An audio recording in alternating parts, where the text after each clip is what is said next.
আমার এই ভিডিওটা দেখার জন্য। বাংলাদেশ প্রত্নতাত্ত্বিক অধিদপ্তর অধীনে যে সকল ভবন রয়েছে তার উপর নির্দেশন করে আমি ভিডিও দিয়ে থাকি। আজকে যে হচ্ছে ভিডিওটা দিচ্ছি, আমার পিছনে দেখছেন তা হচ্ছে দোল মন্দির। আজকের এই ভিডিওটা থাকছে এই দোল মন্দিরকে নিয়ে। বাংলাদেশ প্রত্নতাত্ত্বিক অধিদপ্তর অধীনে রয়েছে এই মন্দিরটির স্থাপনা। পটিয়া রাজবাড়ির মন্দির সমূহের মধ্যে এটা একটি। এটা বাংলাদেশ প্রত্নতাত্ত্বিক তালিকাভুক্ত একটি স্থাপনা। 1778 সালে তৎকালীন জমিদার গোবিন্দনাথ নারায়ণ রায় এই মন্দির নির্মাণ করেন।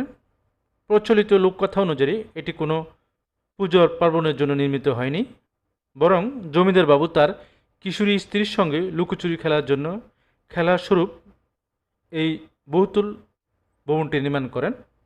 এটা প্রায় 3 তলা বিশিষ্ট একটা ভবন। রাজশাহী শহর থেকে 32 কিলোমিটার দূরে অবস্থিত বিখ্যাত পটিয়া রাজবাড়ির মুখোমুখি মাঠ রয়েছে। মাঠ পেরিয়ে মন্দিরটি। মন্দিরটির সামনে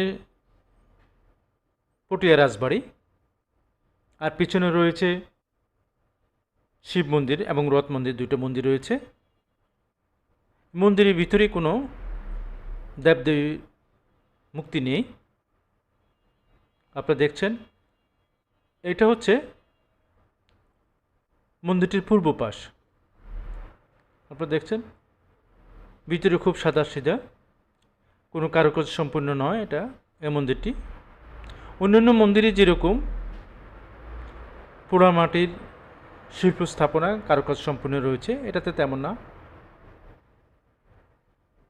এই পাশটা হচ্ছে মন্দিরের উত্তর পাশ। আপনারা দেখছেন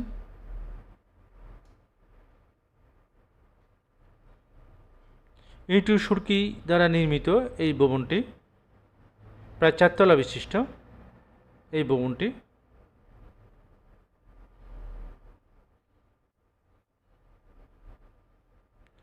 এটা হচ্ছে মন্দিরের প্রবেশদ্বার, যে তালা লাগানো রয়েছে।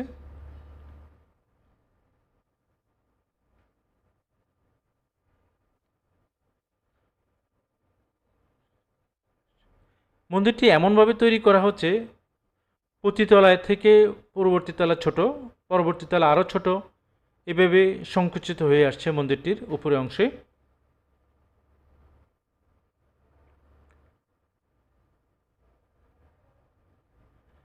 বাংলাদেশ প্রত্নতাত্ত্বিক বিভিন্ন মন্দির স্থাপনা, মসজিদ এবং গির্জার আমার বহু ভিডিও রয়েছে। আশা করি ভিডিওগুলো দেখবেন।